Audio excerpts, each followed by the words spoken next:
Today we are going to study an essay, a bookish topic written by R.K. Narayan.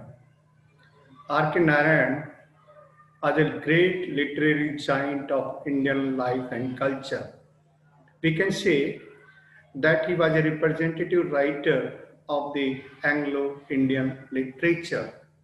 In his literary works, we find that the Indian life and culture has been depicted, has been described. See here the photograph of R.K. Narayan, the image of the R.K. Narayan. He was born on 10th October 1906. He passed away on 13th May 2001. He married Rajma in 1934. After the gap of 5 years, she passed away, and since then he never married in his life. He got many awards: Filmfare Award, Padma Bhushan, Padma Vibhushan. He wrote many novels.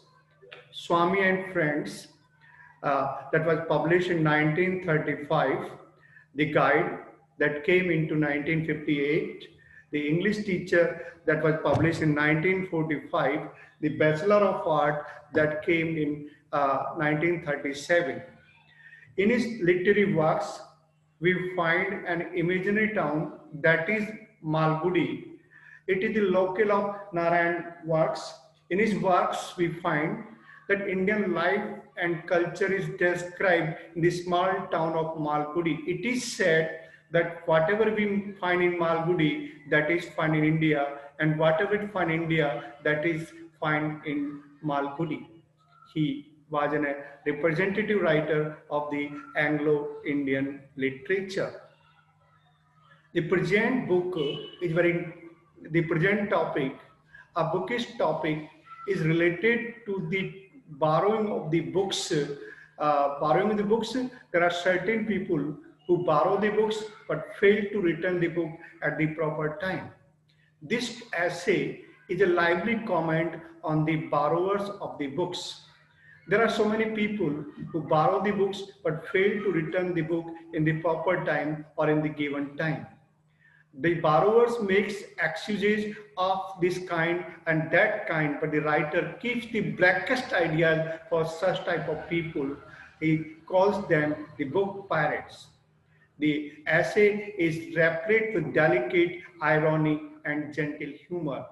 It is a warning from the side of the author that those people who borrow the book, they should return the book at the proper time. The essay begins with the bitter comments of the writer. I quote, "My blackest thoughts are reserved for those who borrow my books. I'm unable to forgive a man who fails to return a book he has taken from myself." Unquote. See in what manner the writer expresses anger towards those people who borrow the book but they fail to return the book in the proper time. He calls them the book pirates. Such a person is not interested to keep continue friendships. Certainly there are in practical life we see that there are certain people, those who borrow the book and they forget to return the book, and it appears that they are not interested to keep continue their friendship. If such a person meets on the way, he doubles his speed with an air as if he is going to search a doctor. It is the nature of the certain people that if a person, the lander meets on the way, they doubles their speed and it appears that they are going to meet a doctor. Actually, they are not interested to return the book. Interestingly, he has no time now to engage himself in any conversation related to the borrowed books. And writer says, I quote, "This is the worst of the book pirate," unquote. It is the nature of the person that they borrow the book, but they are not interested to return that book. Moreover, they are not even interested to talk about the borrowed book. That is the nature. Writer says that they are the worst type of book pirates. Pirates, robbers. Writer says that such borrowers do not have enough time to read neighbors' newspapers fully, but they borrow the books from the writer. Later on, they avoid the person who lent them the book. It is their nature. when they meet on the way, they try to avoid that person that they do not know. They do not know that person. And if you happen to talk to them, there are comments from the borrowers. I quote, "I have not read it," unquote. See, in what manner they seek excuse that they have not gone through the book, that they have not read it book. It is their nature. If the time passes, in the next meeting, the lender again asks about the book.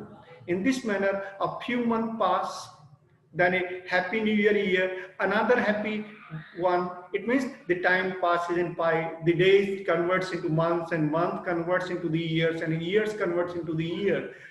But these people do not know, are not interested how to return their book. The lender would feel that still there is a gap in the bookshelf. The book is not returned. The writer feels sorry. The writer regrets their company. After some time, the lender happened to ask about the book. Unknowingly, the borrower asked a very rough question, very foolish question: which book? The reply is full of satire and humor. See in what manner they forget that which book was borrowed at what time, for what purpose the book was borrowed, but they fail to return, and they fail to return that book. They forget to study that book. The writer ironically adds that if the lender is succeeded in stimulating his memory, if he reminds him and the borrower comes to memory that definitely he has borrowed the book, he would simply say that he would search that book in his almari. At this stage, the writer forgets the social courtesy and humanity and says it is at the worst. People refuses to accept that what is social courtesy and what is humanity, but they have borrowed the books and they are only interested to forget the book, not to return that book. And writer says, the words fail to satisfy the lender. It means whatever the borrower make the promises, the lender is not satisfied, he remains unsatisfied. In the next meeting, the borrower would say, I quote, "I have not found your book. I was out of town for a while on business. I believe it must be with my brother-in-law," unquote. See in what manner the borrower makes the excuses. He says that, oh, that book was perhaps taken by his brother-in-law. In that manner, he seeks excuses. His reply would be mechanical, that he would contact his brother-in-law, he would try to return the book. Actually, he was not interested, simply he makes the promises. He would also say that letters are of no use because he is very bad correspondent. If the writer says that he can post a letter to that person for returning the book, in this manner, the borrower would say that letters are of no use because he is a very bad correspondent. He does not respond to the letters. It is the nature of the people who borrow the books. The writer ironically comments that the whereabouts of the books was trailing into indefiniteness, means the book is not returned. There is no hope of return the book. That's why it was going into indefinite, means there are no chances of returning the book. There are poor chances of the next meeting. The gentleman borrowed would go behind the hedges. If you happen to meet on the way, you try to hide himself behind the hedges, means behind something. The writer expresses anger that in the next election, it was the anger of the writer. He says that in the next election, if he would get chance, he would cast his vote to that party which would make law against the book pirates, that the book should return at the proper time. The writer adds, I quote, "All of us love to keep our books and also share the delight of good reading with the others," unquote. It is the human nature that we read the book and want to share the pleasures of that reading book to the others. But there are certain people who do not want to return the book, and they are not interested to share their pleasure, the pleasure of the good reading with the other persons. A writer says that it is painful and impossible combination, means if you are interested in any book, if you borrow that book, if you lend that book, it means there are no chances of returning of that book. That is why the writer suggests that if someone loves one's book, do not lend it to anyone on the earth. It should be guiding principle about borrowing and lending the books. The writer hopes like that. Writer thinks that if someone likes the book, likes his own book, definitely he should not borrow those books to the other person. The writer recalls his friend who feels pleasure in lending books because he has kept a register, get the signature of the borrower, he levies fine on the borrower if he keep the book for beyond time. See, in what way the writer recalls his friend, that it was the practice of his friend that he used to lend the book, but he used to keep a register, and he used to get the signature of the borrower. If he fails to return the proper time, he used to take charges. He used to take fine against the delayed returning of the book. Moreover, the writer ruthlessly demands the replacement of the book if he has lost the book. It was the nature of his friend. If certain person happens to say that he has lost the book, the borrower of the book should say, okay. The lender of the book would say, now replace that book. Whatever the cost, it does not bother. It was the nature of his friend. They used to seek the replacement of the book if the borrower failed to return the book, if the borrower lost the book. He knows where his favorite volumes are to be found at any given moment. See, he gets the pleasure of the reading books. He gets the pleasure of keeping the library. He could find the books as and when he wanted, because the books are at the proper time. He knows to whom he has borrowed the book, who has lent the book.